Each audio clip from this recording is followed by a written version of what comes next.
Waouh! Bienvenue à notre séminaire virtuel de 2022 intitulé « Devenir et rester le meilleur choix pour son conjoint ». C'est possible. Si la personne t'a choisi, c'est parce que la personne a vu quelque chose en toi qui peut vous emmener à vivre ensemble le reste de votre vie. Je suis Maria Esther Wintoum, je suis pasteur, auteur et je suis coach en gestion matrimoniale. Et j'ai le privilège de passer ces 1 heure de temps avec vous et ce séminaire-là va vous faire du bien. Donc attachez vos ceintures, on décolle.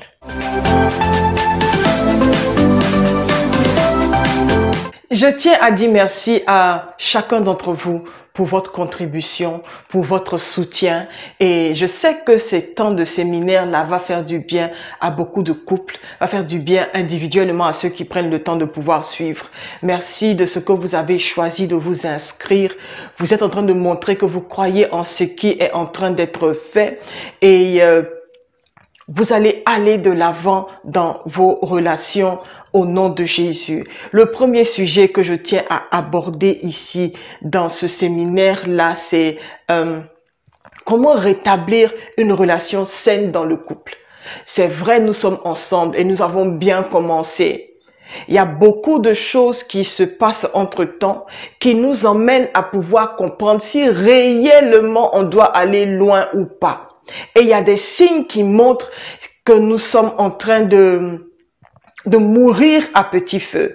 Et l'une des choses dont nous voulons traiter aujourd'hui, c'est devenir et rester le meilleur choix pour notre conjoint. Comme je disais dans l'introduction, que c'est possible et je vous vois devenir ce conjoint, cette conjointe idéale pour votre partenaire au nom de Jésus. L'une des choses que je veux dire, c'est que si nous voulons rétablir une relation saine au sein de notre couple, d'abord, c'est de pouvoir regarder, identifier, n'est-ce pas, lister les domaines dans lesquels notre relation bat de l'aile.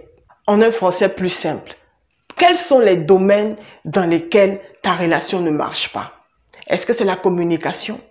Est-ce que, en tant que couple, vous voyez que côté sexuel, il y a un problème? Est-ce que c'est côté social? Est-ce que c'est côté financier? Je prends le temps de pouvoir énumérer ça afin que tu saches comment voir, ok, dans quelle direction les choses ne vont pas dans ton couple. Ok? Est-ce que parce que vous disputez beaucoup, la communication, ça ne passe pas?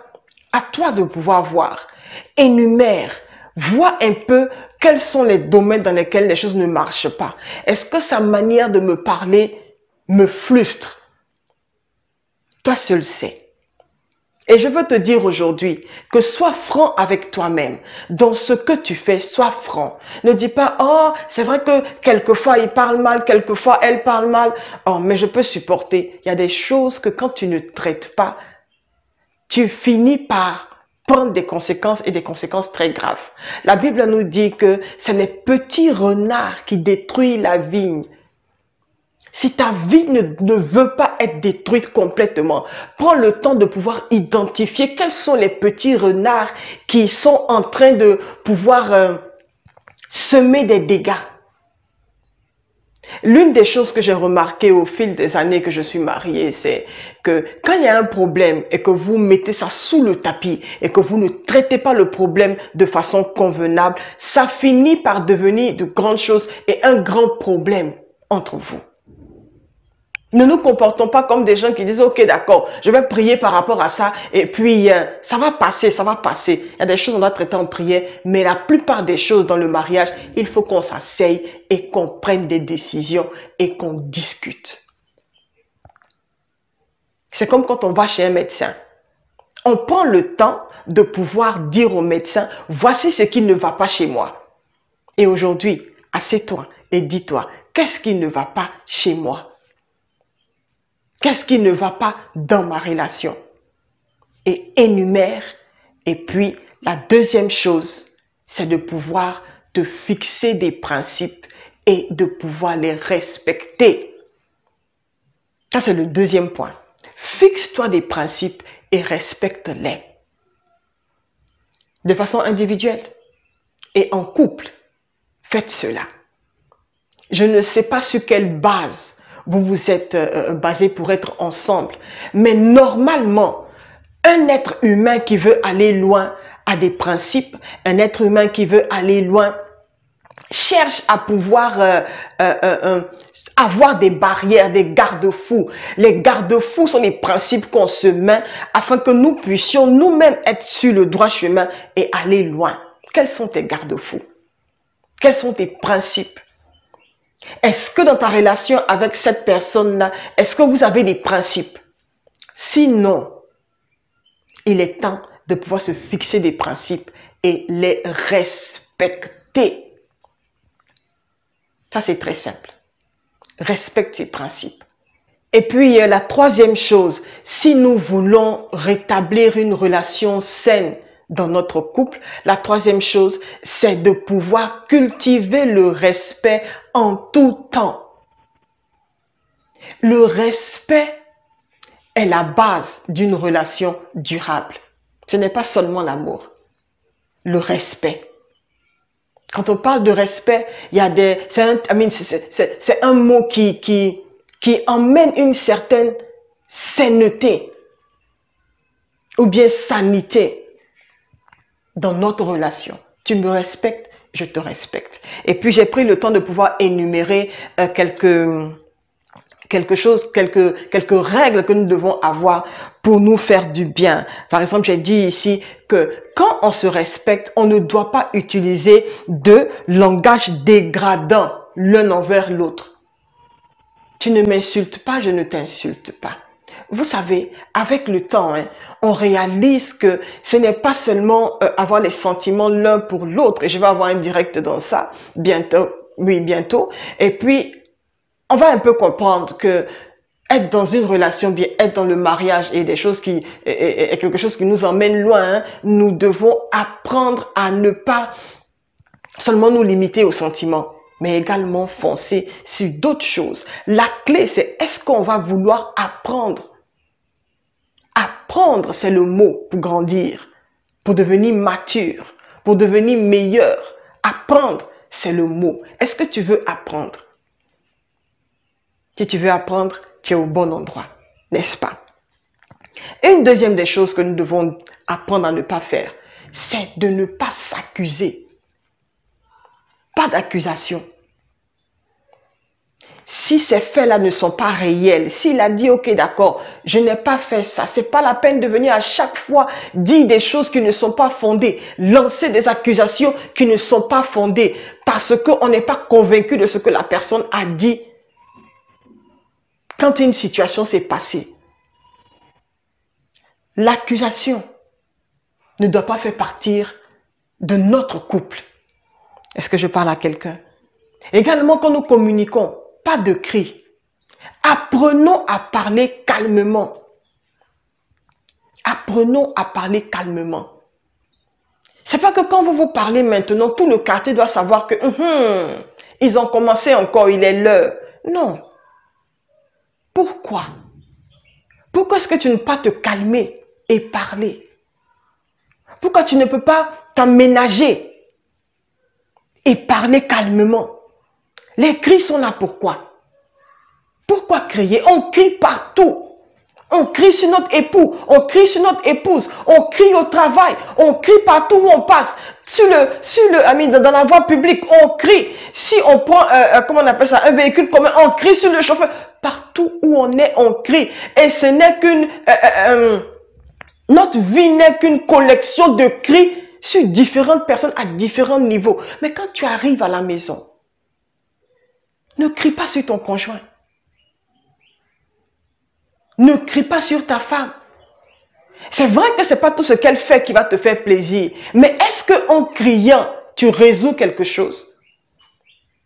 Quand vous cherchez à régler un problème, sur quel ton vous vous parlez? Sur quel ton vous vous parlez?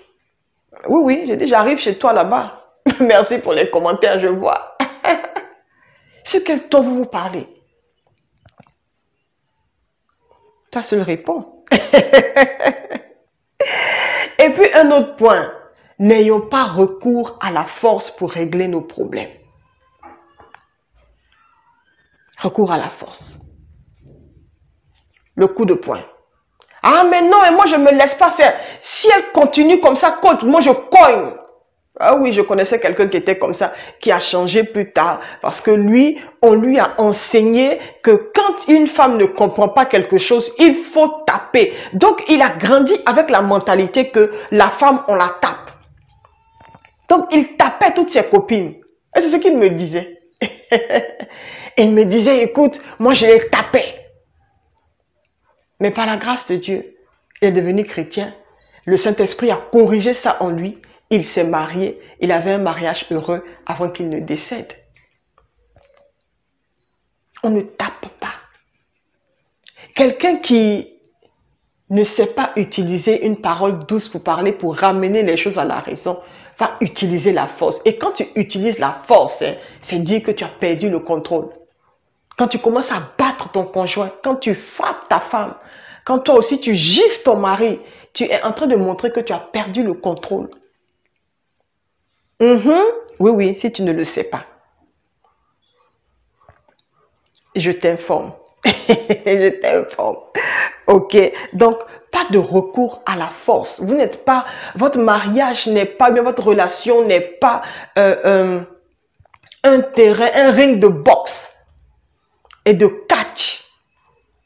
Déjà, vous les hommes, vous êtes les plus forts. Moi, je dis que quand je regarde un homme, je dis, je vais faire une émission. Bientôt, on a un séminaire des hommes, le 3 décembre. Mais je vous assure que les hommes seront à l'honneur, les hommes seront sur un autre piédestal. Chaque homme qui va prendre le temps de pouvoir s'inscrire à ce séminaire, de pouvoir participer à ce séminaire, non seulement tu vas recevoir un livre qui va te bénir, et de deux, tu vas ressortir de là à un autre niveau, étant à un autre niveau, afin que tu puisses te redresser sur tes pieds et finir l'année en force, en détermination, avec courage et avec confiance en toi. Donc, je veux t'encourager à déjà commencer à t'inscrire pour le séminaire du 3 décembre 2022. Donc, pas de recours à la force, pas de mention de divorce. Quand vous êtes fâché, quand il y a un désagrément, quand il y a une discussion, quand il y a un malentendu, ne cours pas en disant « si c'est comme ça, chacun va rester dans son côté. Si c'est comme ça, c'est mieux qu'on divorce. » Tu as appris ce mot-là où? Regarde, même si tu ne le dis pas avec vraiment la pensée, parce qu'il y a des gens qui parlent avant de réfléchir. Même si tu ne le dis pas que tu es fatigué de cette situation-là, n'appelle pas l'esprit de divorce. N'appelle pas l'esprit de séparation dans ta relation. Personne n'est parfait, y compris toi. Tu n'es pas parfait. Elle aussi, elle n'est pas parfaite. Et pourquoi est-ce qu'à la moindre dispute, okay, je vais me séparer. D'ailleurs, je vais voir tes parents. Il faut que tu repartes chez tes parents. Quand on se marie là, tu ne veux pas déposer l'enfant des gens là-bas. On ne va pas déposer l'enfant des gens là-bas. Tu as bien réfléchi avant de prendre l'enfant des gens. Donc pourquoi est-ce que maintenant que les choses ne vont pas comme tu veux là, tu vas partir prendre l'enfant des gens pour la déposer? Et si les parents ne vivent pas, tu vas mettre l'enfant là où ça? Tu vas mettre la femme là où? 1, 2, 3, repars chez tes parents. Je suis fatiguée. Depuis les mêmes choses. Depuis les mêmes choses. Quand je te dis depuis que quand tu prépares là, je n'aime pas quand tu laisses les boules de tomates dans, comment on appelle ça? Dans la sauce. Les graines de tomates là, je n'aime pas ça. Mais tu continues. Je ne me laisse pas faire. Tu pars chez tes parents. On ne résout pas les problèmes comme ça. À chaque fois tu pars chez tes parents. À chaque fois on divorce. À chaque fois c'est mieux que chacun reste dans son coin. Non. N'appelle pas cet esprit-là. Vous savez, il y a des voies que vous n'avez pas encore prises. Il y a des chemins que vous n'avez pas encore empruntés. S'il vous plaît, il y a des chemins qui sont douloureux. Si vous pensez que quand vous allez vous séparer, quand vous allez vous divorcer, quand vous allez divorcer, comment on appelle ça, vous allez récupérer et puis courir comme si de rien n'était, c'est une voie qui est difficile. Et je ne vous encourage pas à commettre cette erreur-là. Voici pourquoi je me bats pour enseigner, pour dire, hey, préparons-nous correctement au mariage. Préparons-nous. Et quand nous sommes mariés, soyons assez humbles pour apprendre à devenir meilleurs. Pour apprendre à avoir un mariage réussi, ce n'est pas automatique. Ça s'apprend. Et je suis là pour vous aider du mieux que je peux. Parce que je sais que quand côté cœur, ça ne va pas, rien dans votre vie n'est rose. Rien. Tu peux toucher ton salaire, mais tu seras malheureux. Tu peux avoir des victoires, mais tu ne seras pas à l'aise. Pourquoi? Parce qu'ici, ça ne va pas. Ne mentionne pas le mot divorce, séparation, à chaque fois que vous êtes fâché. Ne le fais pas. Ne le fais pas. Un autre point que je trouve très important, c'est n'essaie pas de dire à l'autre ce qu'il pense, ce qu'il vit ou ce qu'il ressent. Il y a des gens qui aiment réfléchir pour l'autre. Oh, je pensais que tu allais faire ça. Oh, je pensais que tu allais voir les choses comme ça. Regarde, tu n'es pas dans la tête de l'autre. Pourquoi est-ce que tu penses pour lui? Pourquoi est-ce que tu penses pour elle? Pourquoi? Ah non, je pensais que tu allais faire telle et telle chose. Oh, je pensais que tu allais, après le travail, tu allais passer ici. Et puis maintenant, non, c'est mieux de communiquer. Vous savez, il y a beaucoup de choses qui peuvent être évitées si on communique humblement. Est-ce qu'on comprend? Communiquons. Et parlons de tout et de rien. Et ne pensons pas à la place de l'autre. Ne réfléchissons pas à sa place. Parce que tu n'es pas lui. Tu n'es pas elle. Ok? C'est mieux de pouvoir dire que de dire, oh, d'accord, moi je pensais que tu allais faire ça. Oh. Non. C'est mieux de pouvoir laisser la personne te dire ce qu'elle pense, ce qu'elle ressent, ok? Au lieu de pouvoir toujours chercher à pouvoir penser à la place de la personne, ok? Je sais que nous sommes bénis alors que nous suivons. Merci pour les commentaires. Et je veux que vous me dites un peu ce que vous pensez dans les commentaires de ce que je suis en train de partager. Et si vous nous prenez en marche, je suis en train de parler sur devenir et rester le meilleur choix pour son conjoint. C'est possible. Si les gens ont pu avoir 60 ans de mariage, pourquoi pas toi? C'est possible. Ok. Donc, nous sommes en train toujours de partager sur le premier sujet qui est je regarde comment rétablir une relation saine dans le couple, ok? Et il est important pour nous de pouvoir savoir que quand nous marchons, il faut qu'on puisse aller d'un même pas, chercher à s'améliorer et ne pas permettre au petit renard de pouvoir détruire notre vigne, notre relation, ce que nous sommes en train de bâtir. Et puis, un autre point avant que je finisse avec ce sujet-là, c'est rester dans le présent. Ça, c'est important. Quand vous parlez, restez dans le présent. Quand vous avez une situation et que vous cherchez à la résoudre, ne vous référez pas aux choses qui se sont passées en 2018. Ne vous référez pas aux choses qui se sont passées en 1915, si tu étais en vie. Ah, en 2018, tu m'as fait ça. 2019, c'est comme ça que tu m'as parlé. 2020, là, c'est comme ça que tu t'es comporté. Et puis, gna gna gna gna gna. Et le monsieur aussi est dépassé. Ah, mais l'affaire, là, tu ramènes ça encore. Je pensais qu'on avait parlé de ça, on avait fini. Non, mais ça m'a fait vraiment mal. Et puis encore, ça fait pratiquement les mêmes choses que tu es en train de faire là. Oui, c'est pratiquement les mêmes choses. Regarde, mais tu n'as pas à te référer au passé. Hello, la mélancolique. Tu n'as pas à te référer au passé. Tout tu te réfères au passé. La dernière fois là, Noël passé, tu m'as pas offert de cadeau. Tu n'es pas allé visiter mes parents. Ce Noël-là encore, tu es encore en train de planifier que tu vas partir. Non, je te vois venir. Hein. Cette fois-ci là, si tu ne m'offres pas de cadeau, ça va se savoir. Et je te dis que je vais m'énerver. Look, faut pas commencer à parler des choses du passé. Tu ne sais pas, peut-être que le monsieur s'est repenti. Et il a dit, ok. C'est vrai que la Noël passé, je ne suis pas allé dans ma belle famille. Je n'ai pas offert de cadeaux. Donc, je vais commencer à me préparer dès maintenant afin que les choses qui sont passées l'année passée ne puissent pas se reproduire encore cette année. Mais toi, tu ne sais pas ce que la personne est en train de dire dans son cœur. Et tu commences à te fâcher. Et tu as déjà commencé à te battre pour Noël qui n'est même pas encore arrivé là. Tu es quel genre de personne? Tu es quel genre de personne? Hello, tu es quel genre de personne? Il faut que je le dise. Parce que souvent, on pourrit la vie de notre conjoint pour rien.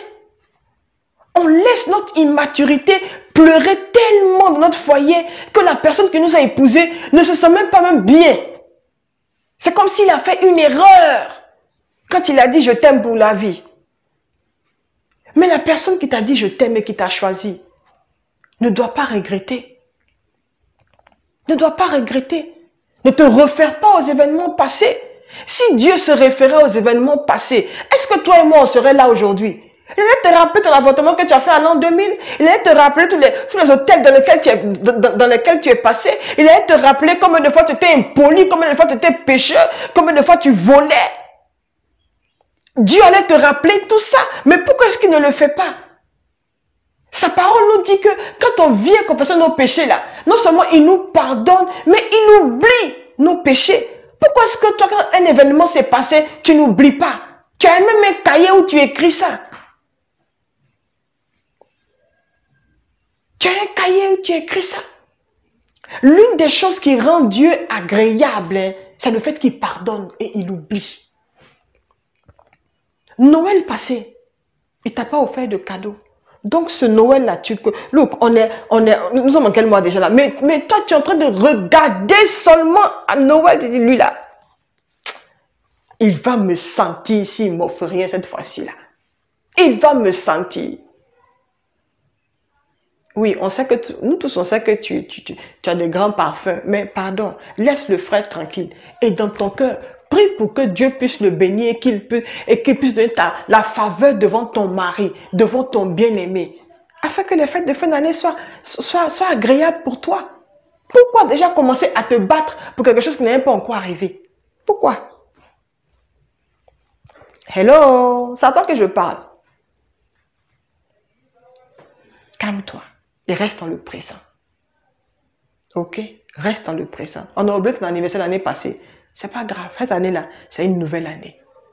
Dis Seigneur, merci. Parce que non seulement tu remplis son cœur d'amour pour moi, et également tu m'accordes sa faveur, mais tu donnes également les moyens afin qu'il puisse m'honorer à mon anniversaire. C'est comme ça qu'on fait. Faut pas commencer à comme ça. Depuis que je te connais, toi là, tu m'as jamais offert de cadeau à mon anniversaire. Seulement des bisous. Seulement des bisous. Est-ce que c'est les bisous qui vont remplir ma garde-robe? Est-ce que c'est les bisous que je vais manger pour bien me porter? Bisous. Puis tu viens ton bisou cette fois-ci là, tu vas me sentir. Non. On ne doit pas avoir un esprit querelleur. Et il y a des gens, hein, ils n'ont pas la paix dans leur cœur. Pourquoi? Parce que intérieurement, vous vous battez. Et ça, c'est dans un de mes livres, Comment plaire à son conjoint. Si vous lisez le livre là, hein, vous allez même vous demander même, attends, pasteur Esther, est-ce que tu vis avec nous? Mais je suis aussi mariée et je connais comment nous les femmes on se comporte. Je connais. Je vais vous encourager à vous procurer mon livre, Comment plaire à son conjoint. C'est mon dernier livre. Et ça va vous faire du bien. Vous allez devenir meilleur, vous allez comprendre les choses. Vous allez prendre de bonnes décisions. Parce qu'on n'est pas ensemble pour se pourrir la vie. On est ensemble pour se faire du bien. On est ensemble pour devenir meilleur. On est ensemble pour vivre une vie agréable. Et ce livre-là va vous faire du bien. Ce livre-là va vous guérir de beaucoup de choses. Donc, prends une copie et fais-toi plaisir. et bénis quelqu'un avec une copie. OK? Tu peux l'avoir en PDF, quel que soit le pays où tu te trouves. Tu peux l'avoir en PDF. Et puis, envoie tout simplement un message au numéro qui s'affiche là. Et puis, tu pourras avoir une copie. On va t'envoyer ça directement dans ton mail. OK? Ça marche. Donc, nous sommes en train de parler de cultiver le respect mutuel en tout temps et adopter ces règles. Donc, la dernière règle, si nous voulons avoir une relation saine, rétablir une relation saine dans le couple, c'est de pouvoir parler à tour de rôle. Parlons à tour de rôle. Vous savez, c'est vrai qu'on a deux oreilles, mais c'est pour écouter et prêter attention à une seule chose. Tu parles, tu finis de parler et puis je parle. Tu finis de parler, je parle. Tu finis de parler, je parle. Mais quand vous deux, vous criez, il y a une cacophonie. Gna, gna, gna, gna, gna, gna. Yo, yo, yo, yo, yo, yo. Toi, tu dis gna, gna, gna, gna, gna. Qui va comprendre qui? Voici pourquoi. Je nous conseille, quand nous voulons régler nos différends, calmons-nous d'abord. Méditons sur la chose d'abord. Afin de pouvoir se lever et commencer à parler. L'autre parle, il est en colère. Toi aussi, tu réponds ici. Et c'est des bombes atomiques dans la maison. Et les murs même ont envie de se pousser comme ça. Vous dites, hey, on est foutu aujourd'hui. Les paroles sont en train de descendre, de tomber pour nous affecter négativement. Mais bien aimé, parle à tour de rôle. Et ne criez pas vous deux. Sinon, vous allez sortir de là, non seulement vous avez perdu du temps.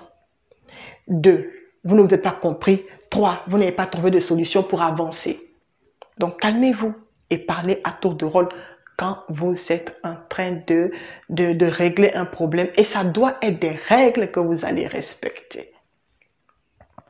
Ok, ça doit être des règles que vous allez respecter. Donc, pour parler de ça, pour faire le récapitulatif, j'ai dit pas de langage dégradant, pas d'accusation, pas de cris quand on parle, pas de recours à la force, pas de mention de divorce ou de séparation. Et n'essayez pas de dire à l'autre ce qu'il pense, ressent ou vit. Restez dans le présent, parlez à tour de rôle. Et ça, c'était tout pour le premier sujet aujourd'hui. Et nous sommes en train de décoller pour le deuxième sujet qui est comment gérer avec sa belle famille.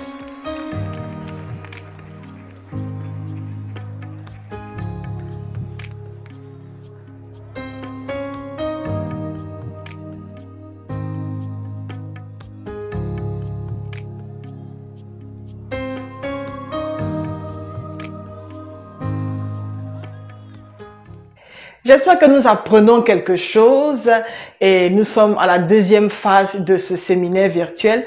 Et puis, je suis Maria Esther Wantoum. J'ai la grâce d'avoir écrit plusieurs livres et de pouvoir tenir également des séminaires et puis encourager beaucoup de personnes à travers le monde sur se préparer pour le mariage et puis les aider également à pouvoir régler leurs conflits de couple, ok? Et donc, l'une des choses qui me tient à cœur, c'est de savoir comment vivre avec sa belle famille. C'est le deuxième point qu'on va aborder. Donc, comment vivre avec sa belle famille? Comment gérer sa belle famille? Il est important de savoir que notre chéri, notre partenaire, on le choisit. Tu as vu la personne, tu l'as aimé et tu as accepté la personne dans sa vie. Mais alors que tu te mets avec cette personne-là, bien-aimé, tu n'es pas seul. Quand on se marie avec la famille de la personne également. Et beaucoup d'entre nous, malheureusement, on ne prend pas le temps de pouvoir observer où est-ce qu'on met les pieds. Et on se dit qu'on a eu quelqu'un pour nous marier, c'est le plus important. Mais est-ce que tu sais là où tu mets les pieds? Si tu n'as pas fait attention, là où tu mettais les pieds et que maintenant tu vois que tu as une belle famille qui est envahissante, et tu ne sais pas quoi faire, tu ne sais pas quoi dire, je veux tout simplement t'aider en te donnant ces quelques stratégies-là que moi-même j'applique qui vont pouvoir aider, je pense, ok? La première des choses, si vous ne voulez pas avoir de brèche devant votre belle famille, s'il vous plaît, toi et lui et toi, décidez d'être solidaires et d'être unis devant la belle famille. Qu'est-ce que je veux dire? Vous n'avez pas deux langages différents. Vous n'avez pas deux versions différentes d'un fait devant eux. Vous dites la même chose. Ce que monsieur dit, c'est ce que madame dit. Elle dit, ah mais il a dit ça. Oh, il a dit quelle date? On maintient ça. Même si tu n'es pas d'accord. Pourquoi je dis ça? Parce que une fois que ils savent qu'il y a un petit point de désaccord entre vous, c'est fini, c'est une brèche, c'est là-bas qu'ils vont taper.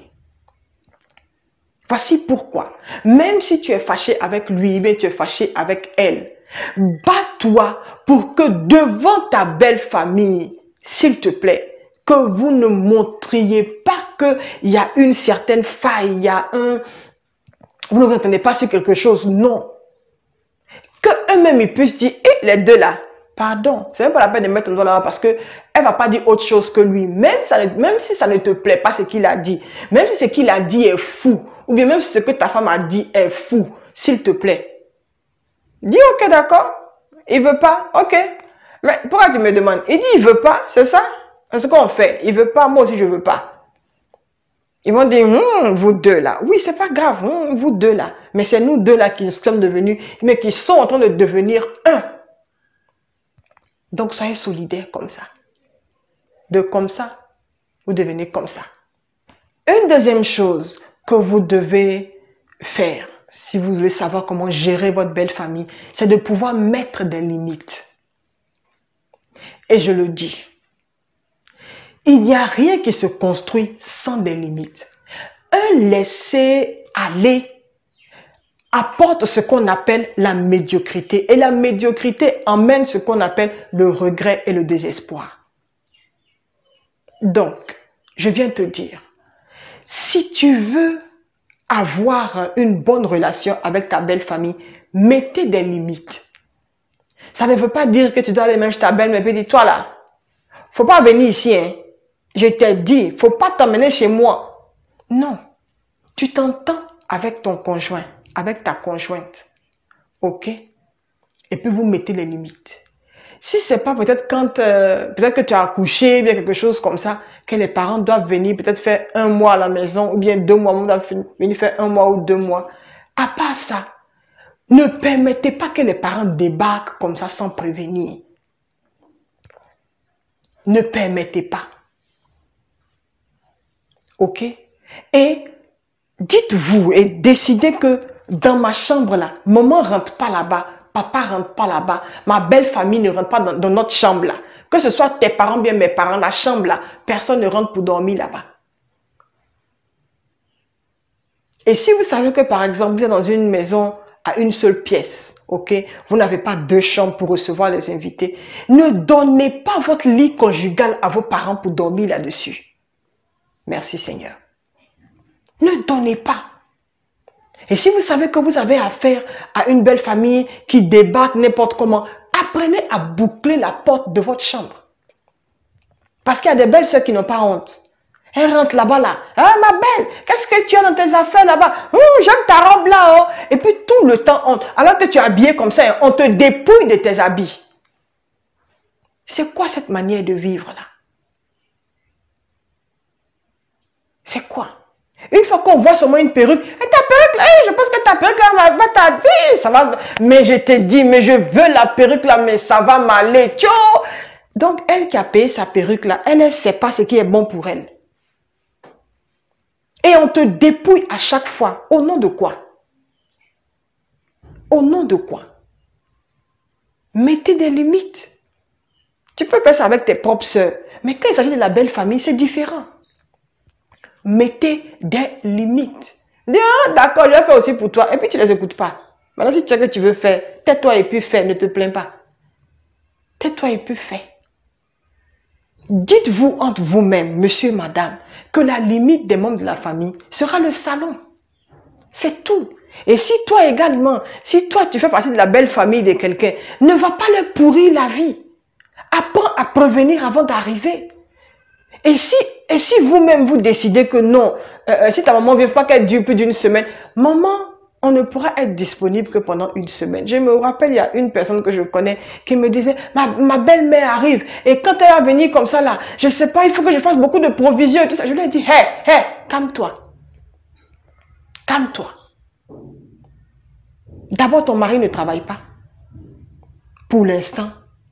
Et tout repose sur toi. Tout ce qui est dépense principale de la maison repose sur toi. Tu fais ce que vous avez. Tu prépares ce que tu as.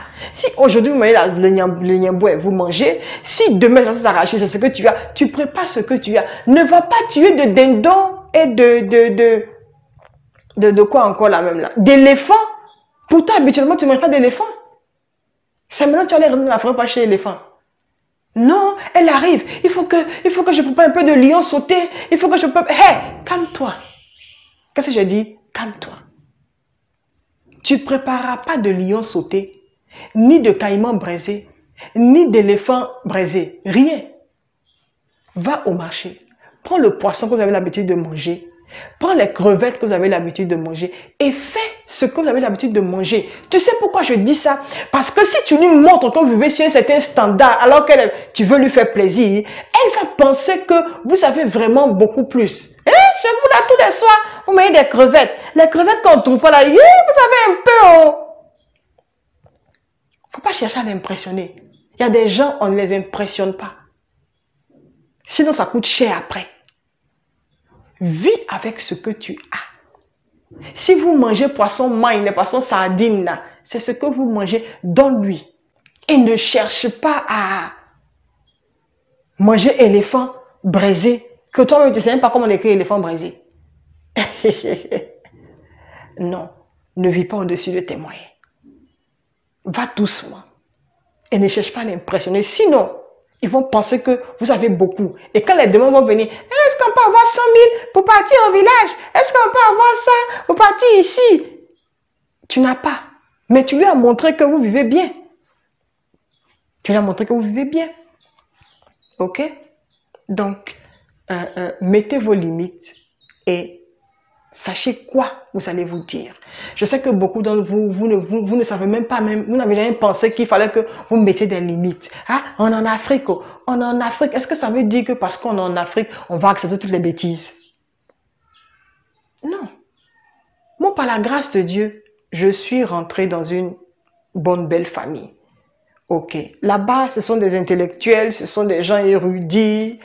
Amen. Personne même n'a le temps. Je suis leur dernière petite sœur parce que j'ai marié leur dernier petit frère. Donc, après lui, c'est moi. Je suis la dernière petite sœur. Ma belle-sœur vient me faire beaucoup de cadeaux. Qu'il y a quelque chose. Amen. Il y a un respect. Ils se limitent. Amen, au salon, quand ils viennent, je n'ai jamais vu qu'entrer dans ma chambre. Rien. Ils font pas ça. Et moi aussi, quand je vais là-bas, je me limite au salon. Si je veux quelque chose, je me laisse parler dans le frigidaire. Et puis non, je demande à ma belle-mère. Je demande toujours avant de faire. Toujours, je demande. Et je me dis que je ne suis pas chez moi. Il faut que je sache me comporter. Et toi également, quand tu arrives dans ta belle famille, sache te comporter. Et si toi, tu as une belle famille, ok, tu t'as fait la grâce d'avoir une belle famille, s'il te plaît, mets les limites. Mais mets pas les limites avec ta belle famille. Hein. Mets les limites d'accord avec la personne avec qui tu vis. Ok? J'espère que j'ai aidé quelqu'un. Un autre point, c'est cultiver l'échange. Vous savez, votre belle famille, c'est aussi votre famille. Et il faut qu'on développe l'échange. Échange, c'est parler. Comme on l'entend, échanger, c'est parler. S'il y a des choses que tu n'aimes pas, il y a une manière de pouvoir échanger. Je trouve que le plus vous parlez avec votre belle-mère, avec votre belle-sœur, avec votre beau-frère, généralement les hommes n'ont pas de problème, ok? C'est les femmes là qui ont des problèmes avec ça. Si vous voyez que, comment on appelle ça? Peut-être telle personne est difficile, mais votre belle-sœur est difficile, ayez l'habitude de parler avec elle, de tout et de rien. Échanger. N'attendez pas seulement quand la personne a fait quelque chose qui vous a énervé, bien, la personne a dit quelque chose qui vous a pas plu.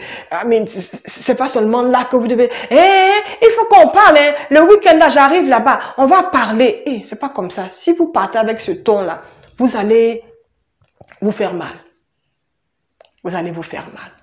Donc, apprenez à parler de tout et de rien. C'est en parlant de tout et de rien que vous allez trouver la sagesse de pouvoir adresser les choses que vous n'aimez pas.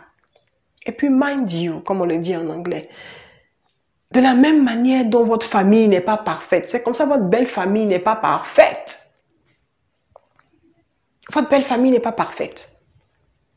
De la même manière, vous réglez les problèmes en échangeant avec vos frères et vos sœurs. Et de cette même manière-là, vous devez apprendre à échanger avec votre belle famille. Échanger avec votre belle-mère. Moi, ma belle-mère, c'est ma mère. Je parle avec elle de tout et de rien. Quand il y a quelque chose que je n'arrive pas à gérer, je prends mon téléphone, je l'appelle. Quand il y a quelque chose que je ne sais pas cuisiner, je prends mon téléphone et je l'appelle.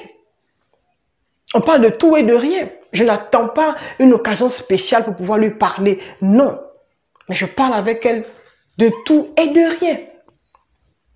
OK? Donc, apprenons à cultiver l'échange. Ça va nous aider, n'est-ce pas? Et un dernier point, c'est de rester courtois. Tout comme tu respectes tes parents, respecte ta belle famille. Tout comme tu te respectes toi-même, apprends à être courtois avec eux. Ok, les cris, tout ce qu'on fait, puis on s'insulte, tout le monde on crie. Hey, une fois que tu arrives à ta belle famille là, sache que ici là, il doit être courtois. Je dois apprendre à parler avec douceur, avec respect. Ok, c'est des principes qu'il faut que tu te mettes et ça va marcher alors que tu rentres dans ta belle famille, bien alors que tu vis avec ta belle famille. Vous savez, vivre avec les êtres humains, ce n'est pas aussi difficile qu'on le pense. C'est parce qu'on ne se fixe pas de principe. Moi, je me suis donné comme principe de ne pas avoir à me disputer avec un seul de mes frères et de mes sœurs. Et si j'ai ce principe-là, par défaut, je ne me dispute pas avec mes beaux-frères et mes belles-sœurs. Ok. S'il arrive qu'il y a un désagrément, je préfère me taire. Ça, mon mari me connaît pour ça. J'aime beaucoup cultiver la loi du silence. Parce que je me dis que quand les choses se passent sur le champ, ce n'est pas en criant que je vais trouver la solution. Non. C'est en me taisant et en analysant ce qui s'est passé. Donc, je ne me lève pas pour crier. Je ne me lève pas pour me disputer. Que ce soit avec mes propres frères et sœurs ou bien que c'est ma belle famille. C'est des principes que je me suis mis. Quand il y a quelque chose, je préfère me retirer et puis observer avant de pouvoir dire quoi que ce soit. Ce qui fait que la plupart du temps, quand il y a des situations, je ne parle pas. Et je ne me mets pas dans des situations où je dois avoir à m'énerver avec ma belle famille. Non. Non. Il faudrait que vous-même vous appreniez à vous respecter. Et c'est en le faisant que vous allez pouvoir réellement impacter votre belle famille, lui faire du bien et vivre paisiblement avec votre belle famille. J'espère que je vous ai aidé.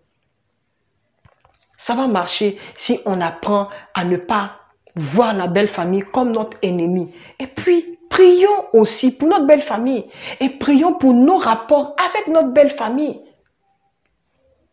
Ok? C'est possible. Prions pour nos rapports avec notre belle famille et prions pour la faveur de Dieu. Prions beaucoup pour la faveur de Dieu et ne négligeons pas les choses. Prions pour la faveur de Dieu. Et Dieu va nous aider. Quelqu'un dit Amen. Donc, prends le temps de pouvoir laisser dans les commentaires ce que tu penses et quelle est ta stratégie, toi, pour traiter avec ta belle famille, pour que la paix revienne. Donc, partagez avec nous vos expériences, bien vos difficultés, bien vos secrets dans les commentaires. Et puis, d'autres personnes pourront en bénéficier. Donc, nous sommes en train de finir avec notre séminaire. Je sais qu'on a beaucoup appris, mais ne partez surtout pas parce que ce dernier sujet-là est réellement quelque chose qui me tient à cœur parce que beaucoup de ménages sont en train d'être détruits à cause du manque de sagesse dans ce domaine-là. Et c'est tout simplement Comment combiner le mariage, le travail et puis la religion. Je ne sais pas ce qui se passe chez toi, mais je sais une chose, c'est que on a besoin de sagesse dans ce domaine-là. Parce qu'il nous faut travailler pour gagner notre vie. Il nous faut vivre en couple pour que nous puissions être heureux et que notre couple marche. Et une troisième chose, il faut qu'on reste accroché à Dieu et actif dans sa maison pour la plupart d'entre nous. Ok, donc comment combiner ces trois choses-là sans toutefois avoir à négliger une chose? D'abord, on commence par le travail. Le travail est important parce que Dieu même nous a dit, l'homme se nourrira à la sueur de son front. Ce n'est pas en dormant que tu vas produire de l'argent, comment on appelle ça, pour s'occuper de ta famille. Donc, travailler est important. Et nous savons tous que la plupart d'entre nous travaillons de 8h à 18h minimum. Ok, maintenant, ça c'est normalement. À part le fait qu'il y ait, pour certains, des jours fériés où ils travaillent, pour d'autres personnes où ils voyagent beaucoup, ils ont des heures supplémentaires au travail, et toutes ces choses-là maintenant. Comment faire pour combiner ça au mariage? On veut être heureux, mais la plupart du temps, on est parti. La plupart du temps, on n'est pas là. Et notre société d'aujourd'hui demande beaucoup en termes de travail. Et il y a des sociétés aussi qui, si tu veux avoir un certain salaire, ils organisent ce qu'on appelle donne-moi le mot correct là, des heures supplémentaires. Ok. Donc, pour d'autres personnes qui veulent se rattraper, ils font des heures supplémentaires rien que pour pouvoir améliorer leurs revenus. Ce qui veut dire que le plus ils sont partis, le moins ils sont avec leurs conjoints. Et beaucoup de couples sont en train d'être détruits, ou bien ont été détruits parce que l'accent n'a pas été mis sur une certaine sagesse pour apporter l'équilibre dont on a besoin.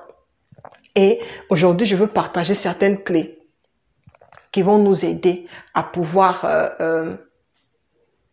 marcher avec sagesse. Et combiner notre travail et notre mariage et enfin ajouter la religion. L'une des choses que nous devons faire, c'est de passer une bonne partie de notre temps, de qualité de notre temps dans la journée quand nous sommes partis à communiquer avec notre conjoint. Soit par appel, soit par message, par texte, email, tout ce que tu veux. Mais passe du temps à communiquer quand tu es parti. Pourquoi? Parce que le manque de communication engendre ce qu'on appelle une brèche. Et quand la brèche est créée, il y a une certaine insatisfaction qui arrive, dans le sens où on commence à se dire, mais moi je ne sais pas ce que tu fais, moi je ne sais pas ce que toi aussi tu fais.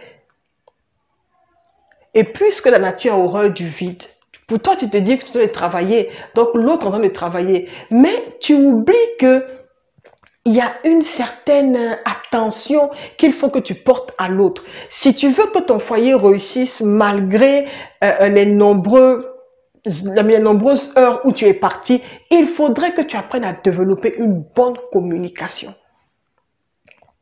Parler. De tout et de rien. Quand quelque chose se passe dans ta journée, que ce soit au travail ou bien là où tu te trouves, durant la journée où tu n'es pas à la maison, ou bien tu n'es pas avec ton conjoint ou bien ta partenaire, à qui est-ce que tu veux parler? À qui est-ce que tu veux raconter? Si ce n'est pas ton conjoint, la première personne à qui tu veux parler, dès que tu vois une scène se produire, c'est qu'il y a un problème. C'est qu'il y a un problème. Pour savoir si, de façon normal, tu as un bon niveau de communication avec ton conjoint, bien avec ta partenaire, regarde à qui tu as envie de parler quand une scène se produit. Par exemple, tu as vu un accident. À qui est-ce que tu veux parler? À qui est-ce que tu veux raconter les détails? Ou bien tu as vu deux personnes en train de se battre. À qui est-ce que tu veux raconter ça? Ou bien tu as vu une histoire sur Facebook. À qui est-ce que tu as envie de raconter, mais tu as envie de partager avec? Si ce n'est pas ton partenaire ou bien ta partenaire, c'est qu'il y a un gros problème, un point d'interrogation. Un gros problème. Il doit être la personne avec qui tu veux parler à tout moment. Ok? Elle doit être la personne avec qui tu veux parler à tout moment. Si ce n'est pas la personne, c'est qu'il y a un problème. Il y a un gros point d'interrogation. Quelqu'un est là. Et un deuxième point que je veux partager, c'est que quand tu es à la maison, par exemple les week-ends, les jours fériés, passez beaucoup de temps ensemble. Et ne mourrons pas avec cette mentalité-là que, oh, on est mariés, on doit seulement rester à la maison. Non, faites-vous des surprises. Sortez ensemble. N'attendez pas seulement votre date d'anniversaire de mariage pour sortir, mais pour aller passer un week-end à l'hôtel. Ou bien même voyager. Non, n'attends pas cette occasion-là. N'attends pas seulement l'anniversaire de l'autre avant de lui faire une surprise. Non. Laisse-toi sortir pour aller marcher. Dis, ma femme, je t'emmène manger une glace. Oh, d'accord, donc on sort ici. Allons ici. Où est-ce qu'on va? Puis tu fais ça. Chut, destination surprise. Et vous partez. Vous passez du temps ensemble. Vous savez, ce qui bâtit la relation, c'est le temps de qualité qu'on passe ensemble. Vous ne pouvez pas avoir beaucoup de moyens, peut-être. Mais il y a beaucoup de personnes qui ont des moyens, mais qui ne s'en sortent pas. Mets ton cœur dans la relation. Passez du temps ensemble. Sortez. Allez-y marcher ensemble. Pour ça, on n'a pas besoin d'avoir des millions. Mais si à chaque fois, vous ne communiquez pas durant la journée, quand tu rentres à la maison, tu es fatigué, les week-ends, au lieu de rester avec ton épouse ou bien avec ton époux, tu es parti, je ne sais pas où, toi tu te lèves, tu as fait tes courses, la personne est complètement mise à part. C'est comme ça que la séparation commence, bien aimé. Cette attitude-là, ça tue le mariage, ça tue la relation, ça tue les fiançailles. Et si vous ne vous levez pas pour vous parler à vous-même et apprendre, vous dire non, moi je veux apprendre à sortir de cette monotonie-là et devenir meilleur, ça va vous coûter quelque chose avec le temps. Tu ne verras plus important de pouvoir parler à l'autre. Tu ne trouveras plus important de pouvoir partager ta vie avec l'autre. Et c'est comme ça que discrètement, une autre personne va s'intégrer dedans. Et tu vas te dire, non, mon mari là, n'a plus mon temps. Oh, ma femme là, n'a plus mon temps. Elle parle seulement avec son collègue de travail. Oui, c'est parce que même quand tu es proche, tu es loin.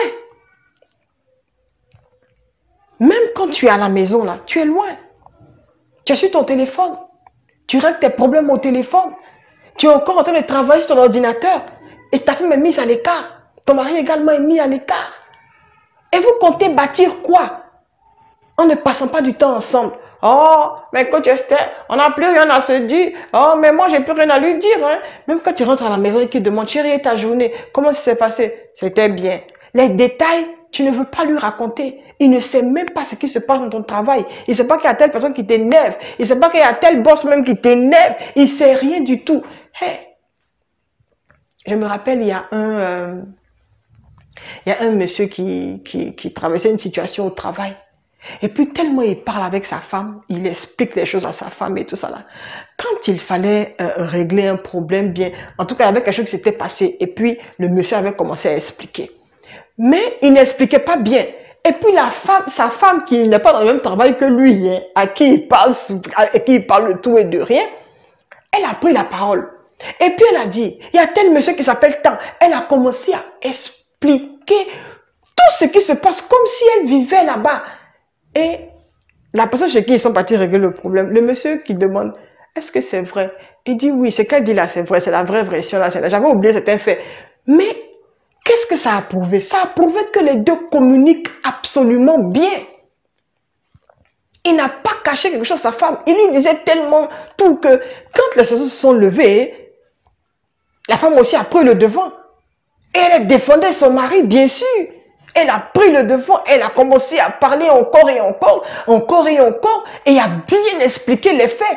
Et le monsieur a pu s'en tirer. Mais imaginez qu'il ne communiquait pas avec sa femme. Et qu'il lui disait seulement les choses une fois en passant. Il n'allait pas trouver gain de cause pour sortir de cette situation-là. Mais il a été tiré d'affaire. Pourquoi? Parce qu'il parlait beaucoup avec sa femme. Et elle a pris ça pour faire son affaire personnelle. Tu as tout à gagner en étant franc avec ta femme et en lui disant absolument tout. Ça te protège et ça t'aide. Donc faites les choses ensemble. communiquer ensemble. Vous savez pourquoi je dis ça? On peut changer de travail sans que ça nous affecte. Mais quand tu changes de conjoint, de partenaire, ton être entier est affecté profondément et négativement, que tu le veuilles ou pas. Tu peux dire, ah, moi je veux divorcer, je vais me marier à quelqu'un d'autre. C'est comme ça, moi je veux partir. Donc tu seras affecté négativement, que tu le veuilles ou pas. Donc avec le peu que tu as dans la main, la personne avec qui tu es décide de bâtir et d'avoir une bonne communication. Dans vos temps où vous êtes à la maison, passez du temps ensemble. C'est ainsi que vous pourrez avoir un mariage heureux et vous pourrez combiner mariage et travail. Maintenant, quand on parle de religion, voici encore quelque chose qui vient s'ajouter. Dieu avait une relation avec Adam et Ève. Et il est important pour nous, si nous voulons bien marcher, être protégés, réussir dans ce que nous faisons, avancer, et même que notre éternité soit affectée. Parce que la Bible nous dit, que sert-il à l'homme de gagner tout ce monde s'il doit perdre son âme? Pour sécuriser ton éternité, il te faut marcher avec Dieu. Et pour pouvoir avoir tes couronnes, il te faut le servir et faire sa volonté pendant que tu es sur cette terre-là. Maintenant, servir Dieu n'est pas équivaut à passer tout son temps dans votre lieu de culte. Que ce soit à l'église, à la mosquée, comment on appelle ça, mais donnez-moi le nom là, au temple de Bouddha. Tout ce que vous voulez, que ce soit votre religion. Ça ne veut pas dire que maintenant, quand tu quittes au travail, maintenant tu es là-bas. Tu n'as plus le temps pour ta famille. Tu passes tout ton temps à l'église. Tu passes tout ton temps dans votre temple de culte. Bon, moi je ne sais pas, je ne sais pas qui va regarder la vidéo, mais je suis en train de vous dire, moi je suis chrétienne, donc je prends l'exemple de l'église. Ok. Le temps que tu dois passer avec ton conjoint, tu es à l'église. Ta maison est négligée. Tout ton temps, c'est à l'église parce que pour toi, c'est la mentalité que tu as. Être chrétien et servir Dieu, c'est dormir dans l'église. Laisse-moi te dire, c'est faux. Si tu es une personne avec une mentalité comme ça, ton foyer ne va pas tenir. Et il y a certaines églises où ils enseignent que si tu aimes vraiment Dieu et que tu consacres vraiment ton temps à Dieu, tu passes ton temps à l'église. Ce n'est pas vrai. Je dis l'église, donc choisissez votre lieu de culte. Ok? Ce n'est pas vrai. Ne passe pas toutes tes journées à l'église. Ne passe pas tes fériés à l'église. Maintenant, comment combiner ça avec l'église? Comment combiner mariage, travail avec l'église? On décolle. La première des choses, normalement, quand on va à l'église, je dis l'église, donc utilisez le thème que vous voulez, ok? Quand je dis le thème, c'est selon votre religion, d'accord? Donc, il y a des horaires qui sont établis. Et ces horaires qui sont établis là, par exemple de 9 h à midi, mais donne-toi jusqu'à 13 h, 14 h pour être à la maison. Donc 13 h jusqu'à 14 h, peut-être que vous avez des réunions et tout ça là. Mais ne reste pas là-bas jusqu'à 22 h. Et puis pour toi, c'est ça, avoir la foi. Pour toi, c'est ça, être bien portant dans l'église. Ce n'est pas juste. Il y a des gens qui font ça, mais qui ont totalement rétrogradé. Établis un timetable, comme on le dit en anglais. Établis un emploi du temps. Pour dire, de telle heure à telle heure, je suis dans la maison de Dieu. Et puis les week-ends, je ne sais pas les activités que tu as. Mais si par exemple tu dois partir en évangélisation, bien en visite, tu établis 1 heure. Et puis soit vous partez ensemble, si vous avez la même foi, ou bien soit tu pars de telle heure à telle heure, mais que ton conjoint connaisse ton emploi du temps côté religion. Est-ce qu'on comprend? Que côté religion, ton conjoint connaît son emploi du temps. C'est pas que quand tu regardes dans toutes ces choses-là, tu n'es nulle part. Non. Connais l'emploi du temps de l'autre. Et toi aussi, fixe-toi un temps. Une deuxième chose, si vous voulez combiner tout ça là, c'est de pouvoir apprendre à décliner certaines responsabilités. je dis, il y a un ministère qui prend beaucoup de temps, ok? C'est le ministère des chantres. Parce qu'ils répètent beaucoup. La chorale, par exemple, ils répètent beaucoup. Mais une femme mariée, tu ne peux pas être à l'intercession, tu ne peux pas être à la chorale, tu ne peux pas être dans le protocole des pasteurs, tu ne peux pas être partout à la fois. Regarde, tu vas t'écrouler. Et c'est ce que beaucoup de personnes ne veulent pas entendre. On dit, mais non, mais et si je dis ça? Et si je dis non, est-ce qu'on peut me voir comme une personne qui est bizarre? Tu es en train de bâtir beaucoup de choses. Toi-même, ta maison, tu ne peux pas avoir tout le reste de ton temps à l'église. Je suis pasteur.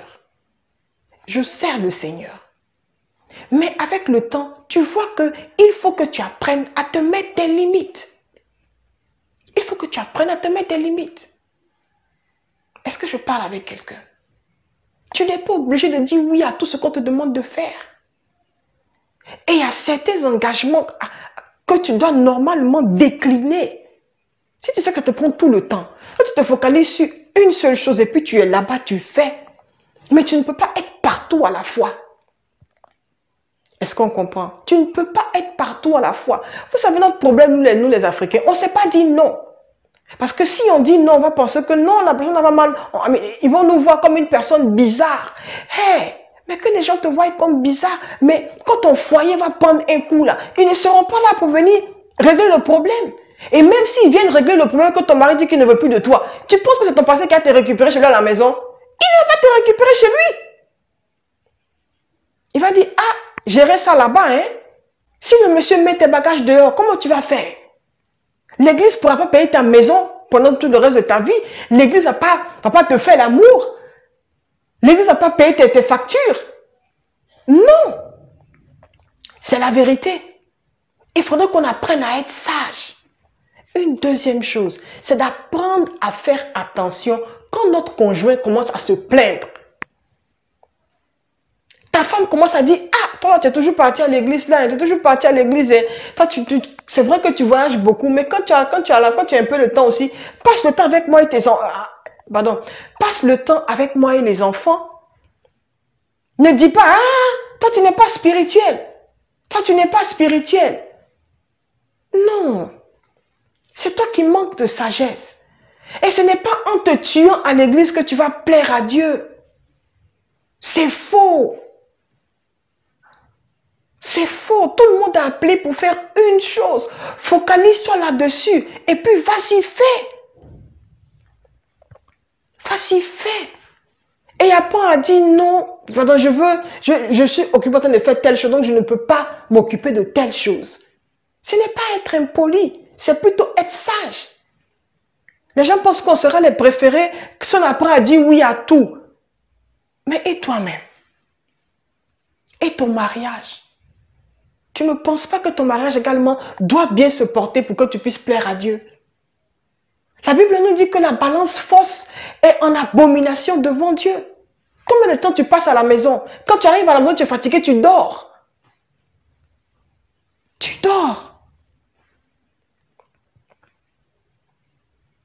Il est temps qu'on puisse s'arrêter et chercher à pouvoir comprendre qu'est-ce qu'on fait qui fait qu'on n'est pas agréable à Dieu. Je ne suis pas en train de dire de ne pas servir Dieu. Moi, je suis pasteur, je sers Dieu. Et je fais beaucoup de choses. Mais j'ai compris que tu peux servir Dieu, mais quand ta maison brûle, tu ne seras pas heureux. Tu vas penser que Dieu est un menteur. Pourtant, c'est toi qui manques de sagesse. Pourtant, c'est toi qui manques de sagesse. C'est quand la dernière fois que tu es sorti un dimanche après le culte et puis tu es parti à la plage avec ton mari ou bien avec ta femme. Donc, vous n'avez même plus de vie. C'est quand la dernière fois vous avez dit non, on éteint nos téléphones pour tout et puis seulement nous deux. On voyage, on va par exemple dans une ville voisine pour aller visiter. C'est quand? Et après, tu seras surpris que vous allez vous regarder un matin et vous êtes comme des étrangers, vous deux. Et c'est parce que tu as manqué de sagesse. Je ne dirai pas c'est l'autre. Pour l'instant, c'est à toi que je parle.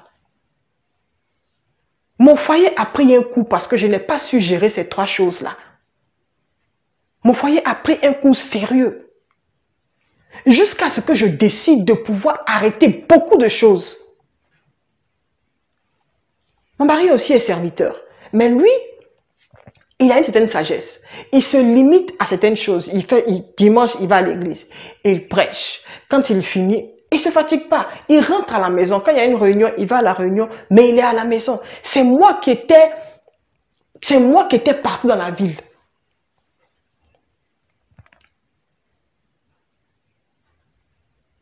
Quand ma maison a commencé à brûler,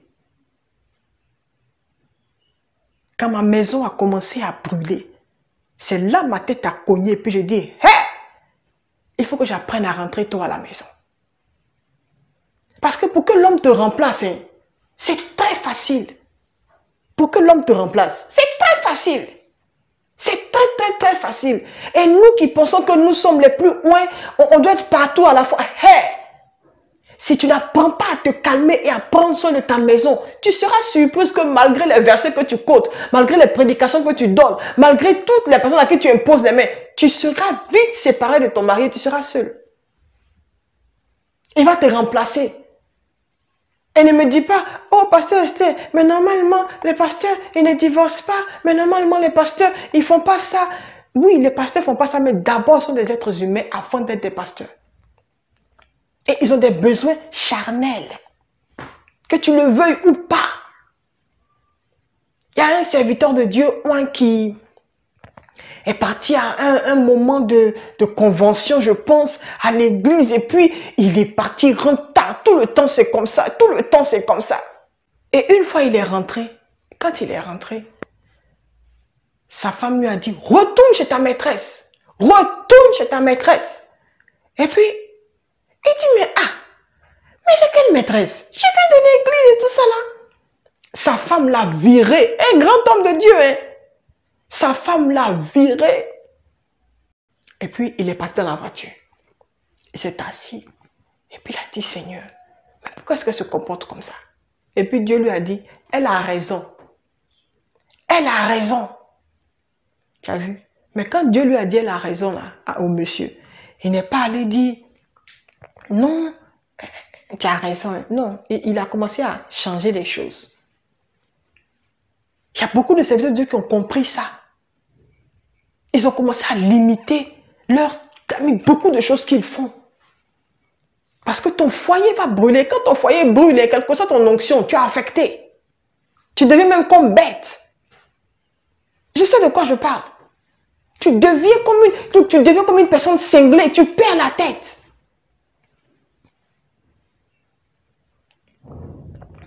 Limite les dégâts. Limite les dégâts. Tu peux restaurer ton foyer dès maintenant. Et récupérer ton mari. Et récupérer ta femme. C'est possible. Arrête un peu. En courant partout. Il y a des femmes de pasteurs qui sont très malheureuses parce que leurs maris n'ont pas le temps. Soit tu tires ta femme avec toi. Ou bien soit tu limites ton emploi du temps avec les nombreuses sorties de toujours être partie. Parce qu'elle aussi, elle est l'enfant de Dieu. Et quand elle va commencer à se plaindre chez Dieu, tu seras surpris de ce que Dieu va te faire. Ça ne veut pas dire que tu es idiot. Ça ne veut pas dire que tu as rétrogradé. Non, ça veut dire que tu rectifies ton tir parce que tu sais que tu as un engagement marital. Et ton engagement marital, là, c'est à plein temps. C'est à plein temps. Et tu dois bien réussir ça. Est-ce que je parle à quelqu'un? À toi de voir. Ok? Et pour finir, je veux tout simplement te dire, apprends à avoir du temps pour toi-même. Du temps pour toi-même. C'est quand la dernière fois que tu as eu du temps pour toi? Moi, j'ai compris que au milieu de tout ce que je fais, je dois apprendre à avoir le temps pour faire une grasse matinée. Moi, je fais beaucoup de choses. Mais j'ai compris que beaucoup d'activités font que tu ne te portes pas bien. Non seulement physiquement, mais spirituellement également. Tout le temps en train de courir sans te reposer, sans te ressourcer, ça t'épuise. Et tu donnes et tu ne laisses pas le temps de pouvoir te restaurer, de pouvoir te rafraîchir. Tu vas finir par être stressé et être à l'hôpital mental. Moi, ça m'a fait craquer. Jusqu'à ce que je me dise, je change d'environnement. J'ai pris des décisions radicales et je m'en foutais de ce que les hommes allaient dire. Je voulais bien me porter. Parce que j'ai compris que si tu meurs aujourd'hui, tu seras remplacé. Tu seras remplacé. Ceux qui pensent que tu es irremplaçable, oh, tu es powerful, tu es puissant, tout ça là. Si tu quittes la terre aujourd'hui, tu meurs avant. Non, Dieu va te gifler, arriver là-bas, te dire que tu es idiot, tu as pris ton temps, en fait, tout ça, tu ne t'es pas reposé. Qui t'a envoyé ici? Tu as dit non, Seigneur, c'est là où j'étais, il fallait que je me donne. Parce que là où j'étais, c'était un signe d'amour pour toi, c'était un signe pour montrer que je suis en bonne santé. Il va te dire oui, c'est vrai, mais que tu te reposais. Quel temps avais-tu pour te reposer? Tu ne fais pas du sport, tu nages pas, tu ne vas pas marcher. Non seulement tu es assis tout le temps dans ton bureau, quand tu rentres à la maison, tu es fatigué, tu dors, et le peu de temps aussi tu es derrière, tu es en train de faire autre chose, tu n'as pas le temps pour te reposer. Repose-toi. Moi, j'ai choisi d'être mon temps pour me reposer. J'ai choisi mon temps pour aller en retraite. Parce que tout ça a fait que je me porte bien spirituellement. Et quand je me porte bien spirituellement, j'ai le temps de pouvoir être agréable à mon époux, agréable moi-même dans ma chair, et puis mieux entendre même la voix du Saint-Esprit. Et je me sens bien. Depuis que j'ai décidé de couper beaucoup de choses. Et aujourd'hui, je ne me laisse pas être esclave de quoi que ce soit. Si je me réveille que je n'ai pas envie de faire quelque chose, je ne bouge pas. Je suis dans mon lit. Je ne bouge pas. Je ne bouge pas. J'ai choisi de vivre et d'avoir une vie qui va me permettre de pouvoir contrôler mon temps. Et de ne pas avoir à courir à chaque fois. Parce que ce n'est pas ça la vie. Le stress finit par nous rendre malades. Donc c'est simple. Prends le temps de pouvoir aménager ton programme. Dire non à certaines responsabilités. Et puis, passe du temps avec ton conjoint. Et en fin de compte, finis par avoir du temps pour toi-même. C'est important. Tu n'as qu'une seule vie. Vis pour être heureuse dans ton corps, pour être heureux dans ton corps, dans ta tête, avec tes choix, avec tes décisions. Et apprends à dire non. Ça va te bénir, ça va t'aider. Peut-être que dans les 2 jours après, tu vas te sentir mal, mais tu vas finir par voir que bon, il faut que je prenne soin de mon foyer, il faut que je prenne soin de moi, et il faut que j'ai aussi un certain équilibre. Et tout ça là, c'est possible, c'est des choses que je vis. Et tout ça là, c'est possible. Tu veux te sentir bien dans ton corps, dans ton âme, dans ton esprit, prends le temps pour avoir du temps pour toi-même. Va faire, comment on appelle ça? Va au spa, va te faire masser, va te faire les ongles. Décide de t'occuper de toi-même. Fais du sport. Marche. Tu n'as qu'une seule vie. Vis pour être heureux. Et deuxièmement, vis pour plaire à Dieu. Merci d'avoir pris le temps de pouvoir me suivre. Je vais vous inviter à suivre le séminaire du 3 décembre. C'est le dernier de l'année. Et c'est un spécial séminaire des hommes. Mais les femmes, vous êtes également invitées. C'est seulement aux hommes qu'on va parler. Je vous dis que aidez vos maris à s'inscrire, aidez vos fiancés à vous inscrire, vos frères à s'inscrire. C'est juste 5 000 francs. Vous allez être bénis.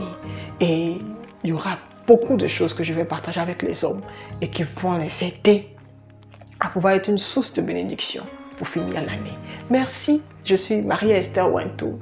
Que la grâce de Dieu demeure sur vous, que sa paix vous habite, que la sagesse divine soit votre partage. Je veux prier avec quelqu'un aujourd'hui. Seigneur, je prie que tu visites tes enfants. Donne-nous la sagesse afin de pouvoir vivre une vie qui t'est agréable, une vie équilibrée. Seigneur, je prie afin que tu aides chacun de tes enfants, délivre de tout mal. Et que tout ce qui a été dit puisse les guérir, puisse les aider à pouvoir se lever pour faire le bon choix, pouvoir faire ce qui est juste. Aide-nous à mettre des limites autour de nous. Aide-nous à dire non quand on doit dire non. Et donne la paix à chacun d'entre nous qui écoutons. Nous prions au nom de Jésus. Amen. Que Dieu vous bénisse. Faites la paix avec Dieu et demeurez dans sa grâce.